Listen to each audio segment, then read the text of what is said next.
Hey everybody, welcome back to Wednesday with Born Again to Live. We're back facing our fears. Eric, it feels good to just be back. I'm so happy. Yes, we are facing our fears, and my fear was I was never going to be back on this show. I But feared that too.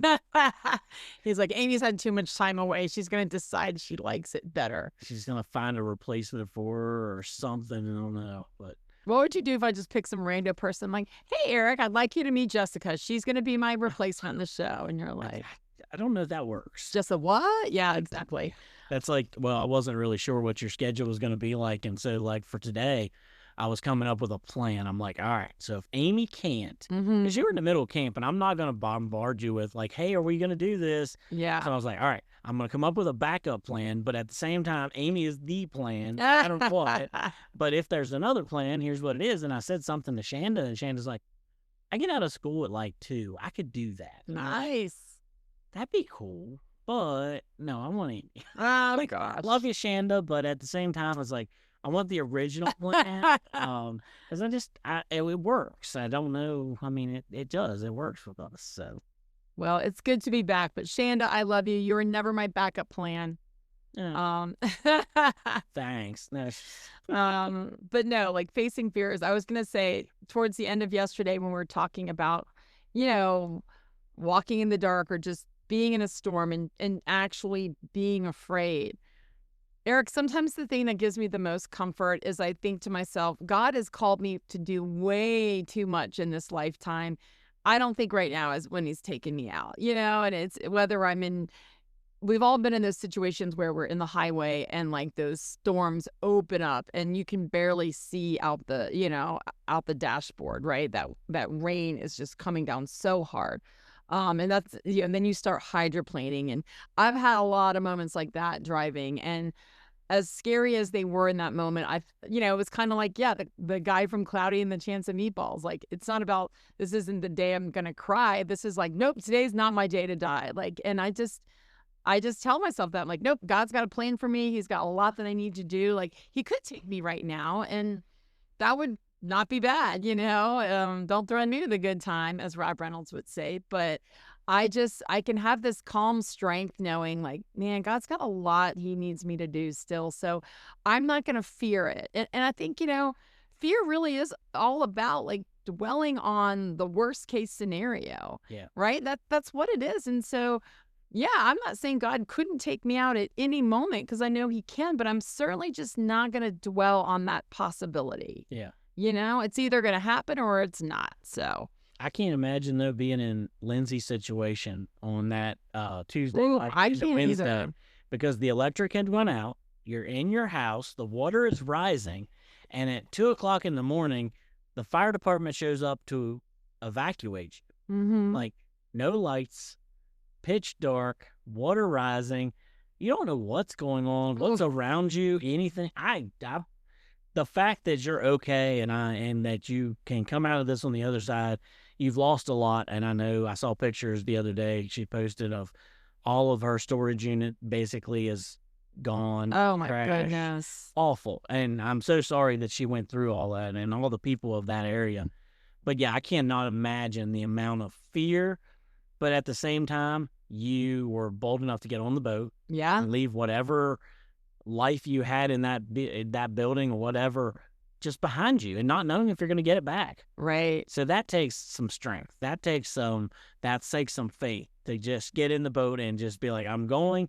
And if we don't get back, we're going to be okay. Yeah, So absolutely. I mean, I think moments like that when you realize like all you've got is what God gave you, which is your life, and in the storm that I've been going through recently, there have been those moments where I really have felt like God is all I've got right now. But then, God is all we need. So I have been reminded over and over again of that. But yeah, that scene you just, the darkness, the water rising, I kind of got this Titanic, like, that scene in the movie where all the power goes out. And oh my gosh, that's a terrifying thought. And, but yeah, God shows up in that lifeboat with that light, with those people, right? When you need it.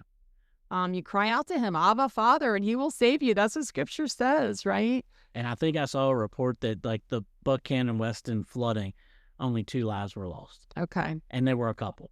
Yeah. But I think that was all. Like, so that's awesome. Like, I know 2 lives are a lot, but Right. at the same time, like, that's a miracle that floodwaters come up that quickly and that high and all that stuff, and all those people, and just 2. Yeah. Like, I know there was a lot of loss, and a lot of injuries, and a lot of material stuff Yeah. gone, but at the same time, that's okay. Like, Yeah. God's got you. God will repay 7 times what the enemy tried to steal. Yep. So That's if right. you believe that and you stand on that, you can say that this was the work of the devil trying to do something. Like, let's say, God, you're going to bring back 7 times what I lost, and we're good. So Love it. Well, I think, my prayers on the other side of this, that, not that she planned on it, but like she did face her big fear about getting back into a church that night. And again, I can only imagine that was a little bit strange to be in a sanctuary, but not really worshiping, right? To be there as a shelter in place kind of situation. But on the other side of that, like using this to draw yourself closer to God, using it to be like, okay, the sanctuary is not this terrible place. The people inside are not terrible people. And, going back to that, it doesn't have to be that sanctuary, but maybe, it's time to walk into a church again and let some other people just throw their arms around you and say, sister, we've been there. Like, we love you. We're here to support you. We're here to, just be a family to you. And I mean, that is renewal. That is rebirth. Like that is what happens after floods and fires, right? We rebuild. And so rebuilding with that life,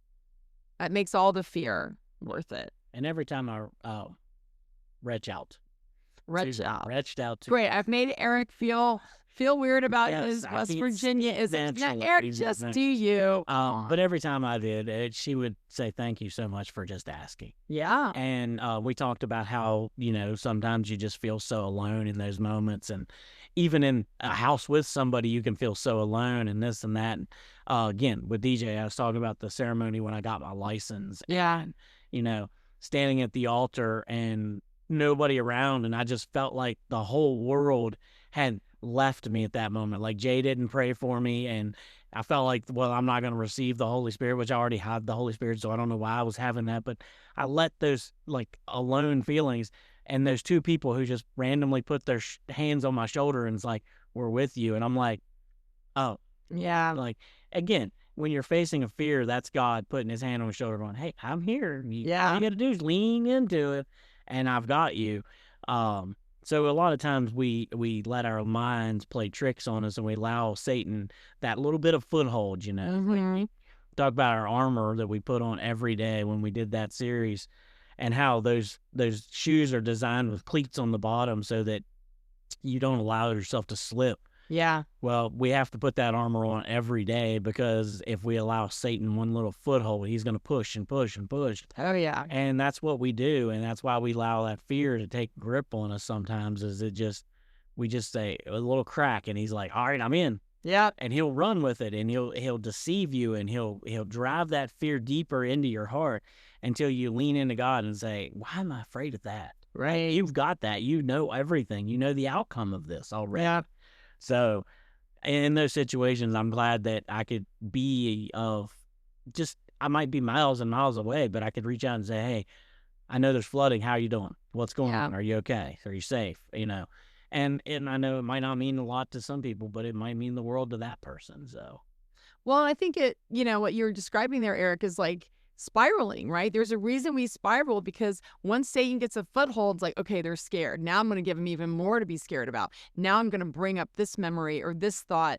And so whether you're fearful, whether you're lonely, it's not just about the thing that's facing you that you're right in front of. Now we're going to have a whole lot of other things just adding to that emotion to the point where you're just ineffective. Yeah.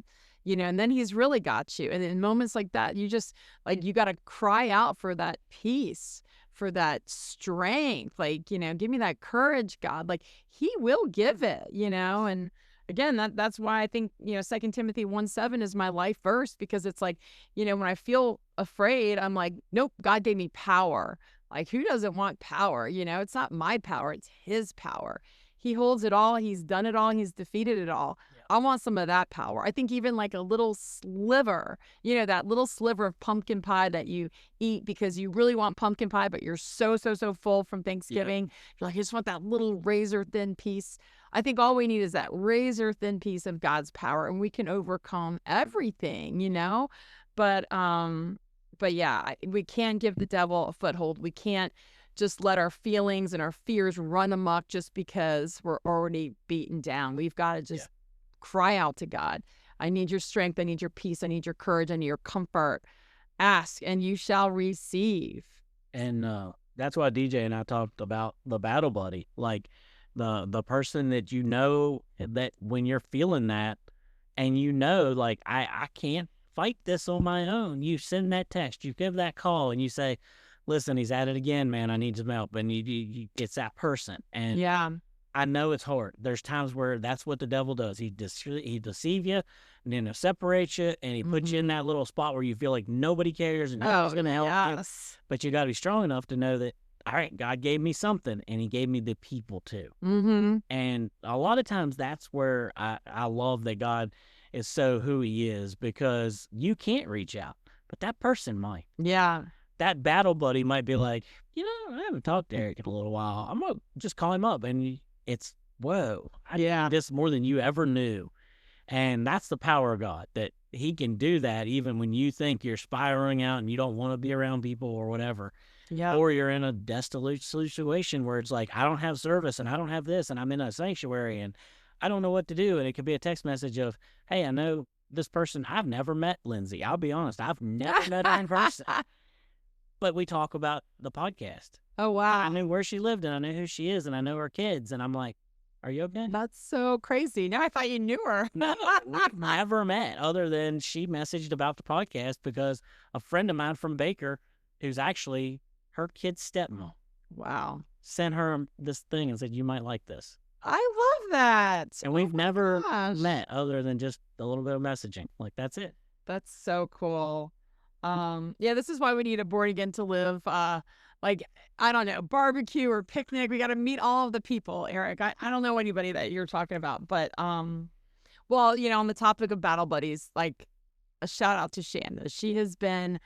She has been my battle buddy through the storm recently. She's had a lot of tearful phone calls. But that's the thing, guys, like when you are going through it, you need that person that is going to give you that sound advice, and you need that person that's going to tell it to you true, because there is a couple questions that, sometimes you really do feel like, is everyone deserting me or am I pushing people away? There's a difference, and I need to know, is it me? And, a battle buddy's going to tell you the truth. Yeah. And they're like, well, and sometimes they're just going to listen, and they're just going to let you be in your feelings. They're going to let you cry it out. They're going to pray with you. And so, Shanda, I so appreciate, and I know I've done the same for you in the past, but like usually when I see a call from Shanda come at a weird time or whatever, I know I'm like, okay, I got to take this call. Yeah. And so I love that we are there for each other. And I so appreciate you, Shanda. Yep. Got it. For sure. Okay, we're gonna move on to 1 John. Oh, yep, 1 John. Okay, I love this one too. I talk about this verse a lot. Let's see. Do we need any context? Ooh, maybe we do. All right. Well, let's see. 1 John 4:18. Can we go back? Yeah. Golly, it's too good. All right. Let's start in 13. This is how we know that we live in him and he in us. He has given us his Spirit, and we have seen and testified that the Father has sent his Son to be the Savior of the world. If anyone acknowledges that Jesus is the Son of God, God lives in them and they in God. And so we know and rely on the love God has for us. I love that just in it. It just wraps up what it is to really live in that born again life. If we testify, we have the Spirit of God in us. God is love. Whoever lives in love lives in God and God in them.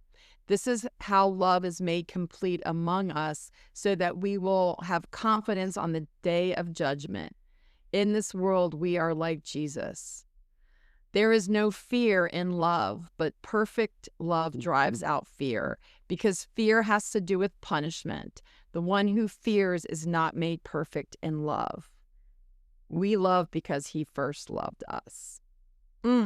I love that so much. That's just a verse to hang your hat on today.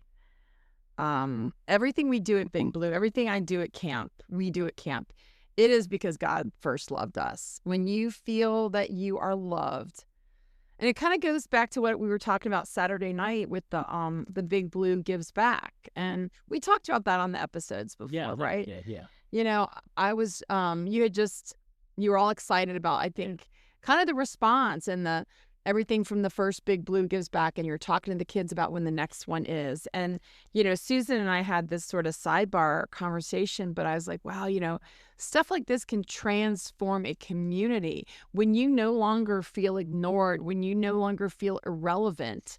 You know, you've lived your life, you've raised your kids, you're retired, you're just sitting around waiting on heaven kind of thing. Like, that can sound awesome and luxuriously leisure, but that can also be a very sad and lonely place, right? And the town of Wardensville has a lot of elderly people that I think just feel downcast and forgotten about.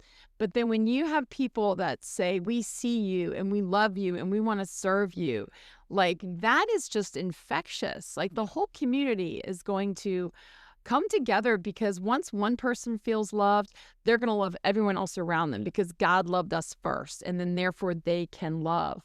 So I know we're talking about fear, but like I said, you can't almost talk about fear without talking about love. Oh no, I agree. You know, when you know you're that loved by God the Father, when you know you're that loved by Jesus, whatever is around the corner, it can't be that bad. It absolutely can't be that bad. There is no fear in perfect love. You know, we talked to the kids about how, you know, well, because it says fear has to do with punishment. When you think that, like, God doesn't love you, that what you've done, it's too much, like, and so you're going to just you're going to walk away from God, or you're going to kind of turn a little bit from God. But like, when you know you're loved, you know, you walk into a room and you see your mom, your dad, your best friend, your coach, whoever it is, you don't need to be timid. You don't need to be like, ooh, I don't know, I might have screwed up too much. You just know that you are so loved by them, and you run to them and you embrace them, and you are just loved by them. You don't worry about, you know, you don't worry about all the stuff that you may or may not have done that they don't approve of. Yeah. You're just so loved. And that's how we should approach God. Not out of fear that we've done too much, not out of fear that he's going to punish us. We are so loved by him. Couldn't have said it better. Like, oh, truly, no, like, it is. It's, if you know and understand that amount of love, like, it's, and go 1 Corinthians, or is it 1 Corinthians, the love chapter? Yep. Like, go there, read what love is. Yeah. And then know that God gives you all that. Yep. And more. Absolutely. But yeah, when you get to the point where you're afraid, just give it to God, because he loves you enough to take it away. Right. And I hate to say it, but, like, again, I don't know that I have a real fear. Like, there's things that I don't like doing. Yeah. But I don't know if you would call them a fear. I don't know at this point in my life. Like, I'm comfortable enough that if somebody's holding a gun in my head, I'm just gonna be like, all right, don't threaten me. It's time to do it. Like, come on, man. Yeah. Like, if you're gonna do it, do it. Because I don't want to think about it. I don't want to worry about it. I don't want to stress about it. Like, let's go. I don't want to mess up. I'm good with where I am with God. Like. Right. So I don't know. It's one of those, maybe I haven't faced anything lately that's caused me to be afraid, but, like, one of my biggest fears has always been the alone. Yeah. I know that. Like, I've talked about it many times on there, that Satan uses it against me, and I'm not afraid to be alone anymore. I'm not. I just, it's where I feel my weakest. Right. And so I've gradually keep giving it to God until eventually he's going to take that away in one way or another. Like, I'm going to be Paul, or I'm going to be happy with somebody. Either way, you know. And when you think about love and God taking you out of a situation of fear, I think about Stephen. And he's one of these people who's one of the first people ever martyred, probably the first person martyred for the faith of Jesus Christ. And he goes out and he's preaching the word, and they drag him out of the city and they're stoning him to death. And I think about how much God loved him and cared about him, that he took him away from that situation before he died. Yeah. He looked up into heaven and he saw God, and he's like instantly in heaven with God. And he didn't feel the pain of death on earth because God loved him so much that he took him out of that. Right. Yeah. Like, he loved him that much that he didn't have to fear in that moment because God pulled him out of it. And I know that's what he's going to do for us. Like, Absolutely. he's going to do that same thing. He's going to take away all that fear and all that pain that you think you're going to get because he loves you that much.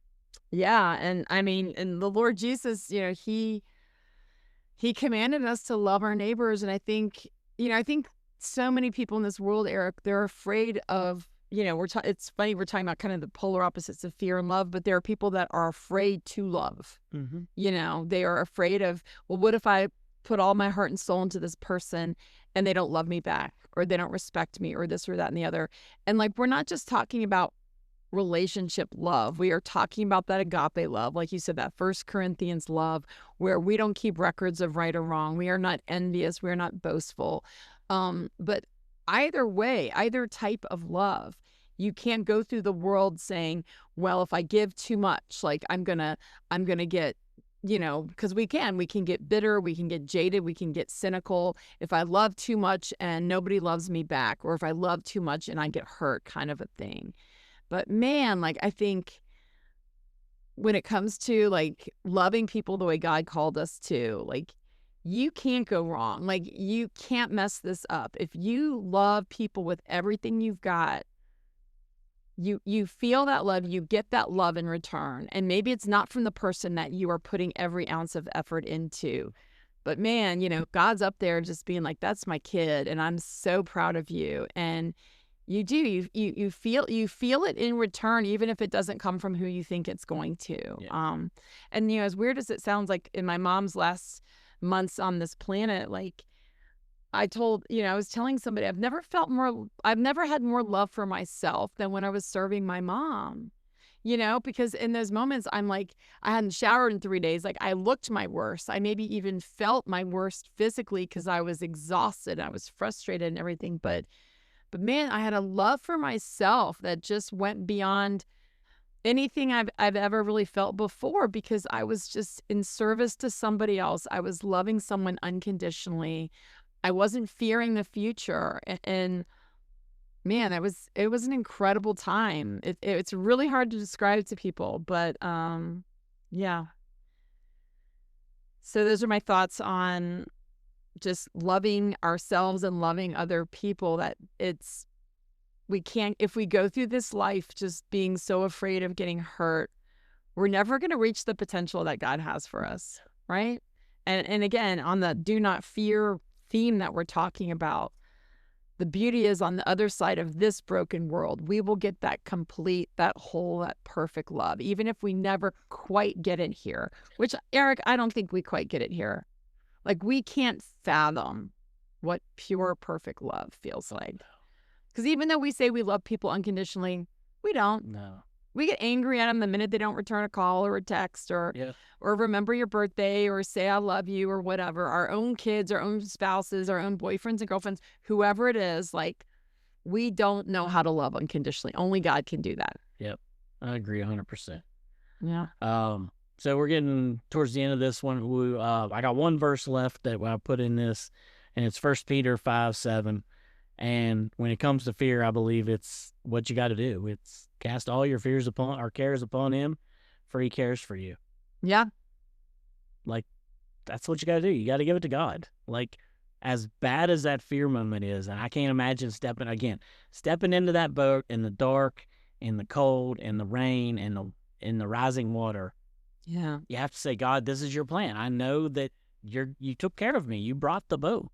Yeah. So again, like Jonah, like, I look at that, like, he did all of this stuff to get Nineveh.